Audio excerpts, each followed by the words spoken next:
Hello, hello, it's Lisa Soccato from lisasoccato.com, and I've recovered from a very grueling weekend of car shopping. I know what you're thinking. We all just love to car shop so much, don't we? It was quite interesting, actually, and the premise for this video, because we all know what it's like to car shop. And I have to say that I didn't know what I was looking for. I had an idea, but I didn't go to a car dealership with a specific car in mind and a color and options. And that really truly is the best way to car shop, to do all of your research first. But when you're looking for cargo space or you're looking for certain features in a car, not always can you tell from pictures on a website what the space is really like. You know, you can see it in measurements and, you know, feet and cubic inches and all that stuff, but you can't really get the whole picture from a picture sometimes. So although we had an idea of what we were kind of looking for, we couldn't pinpoint it until we actually visited each car dealership and looked at them. And yes, you know, it makes a huge difference, because we had a friend who just bought a car, and we went to drive his and look at it, and then we realized like the cargo space in the back was there wasn't much there. And if you know anything about me, I am a beach person. We go to the beach. We have many surfboards. So right up until Saturday, I drove a Dodge Grand Caravan, all the bells and whistles, bright orange. People knew me everywhere. It was like my signature in town.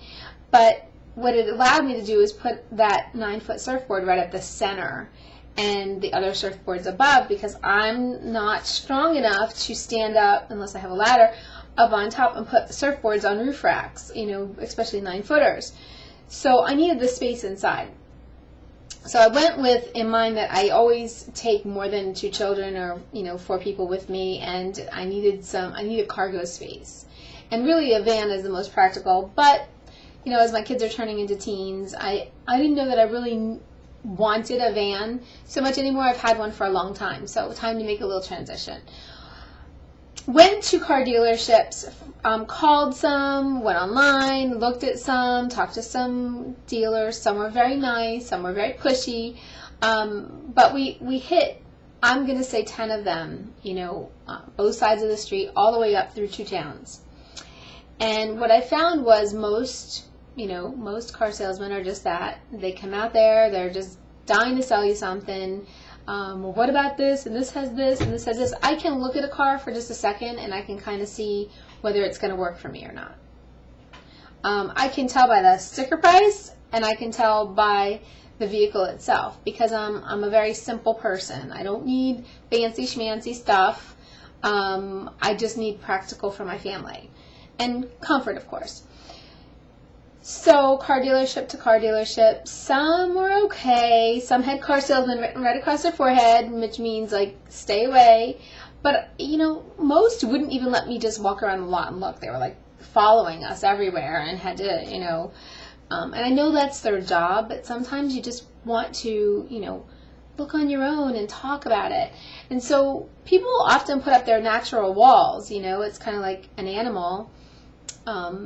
If you saw a wild animal coming towards you, you would back off. Well, that's kind of what it feels like in a sense. We got to the last dealership, and we went there because the one previous, we kind of narrowed down the cars that we wanted, and the one previous didn't have a 3rd row seat. They only had 2, but we figured we'd go to the next same dealership up the street, another town, and they did. They had one. Our salesman was really cool. He was very young, 22-ish, new to the industry, and not at all like your typical salesman. He kind of was just casual, talked, got to know us, showed us kind of what he thought would be functional for us, and then other cars that we pointed at and said, well, what about that? He's like, I don't think it'll work. I'll be happy to show it to you, but from what you're telling me, it's not going to fit your needs. And so he wasn't there just to sell us a car. He was there to really seem like it didn't matter whether he sold the car or not. He was just there to help. And so often in our industry, network marketing, direct sales, relationship marketing, we have this label across our forehead, like almost like we're a car salesman. Like, oh no, here comes Tupperware Betty, or here comes, Herbalife Sue, or whatever company you're with. It almost seems like people think you're going to try to sell them something, so they put up their natural defenses. And so in taking with this lesson with this young man, he didn't act like he wanted to sell us anything. He didn't act like he was in a rush to leave, even though the dealership closed in 30 minutes. He was just so patient and so accommodating and so helpful that it really made doing business with him a pleasure.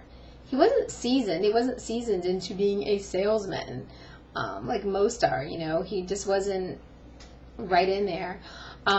The other guy came afterwards, the high pressure dude. But I guess what I'm trying to say is just be yourself. Pretend that maybe you don't even know so much about your products, that you're just there to help, and he actually said to us, I'm new, so I may not know so much about this car, and I'll get to the answer if you need it, but let's figure it out. And that's what he did, and that's what you need to do. If you're new to the industry and you don't know a lot, you don't need to know it all. You just need to admit you don't know it and be willing to find out. You just need to be helpful. The whole key here is being helpful in whatever you do. And if you're helpful, and it kind of removes that sticker from across your forehead that says, car salesman, beware. And if you are a car salesman or no one, please don't be offended, because it's just a stereotype thing, and that's what salesmen are seasoned to do. This guy wasn't, and that's what we liked about him. So I hope he stays the same. I hope that he has huge success in his industry, because he really is good at what he does, whether he realizes it or not. That's my my story for this beautiful day, and I look forward to seeing you in my next video.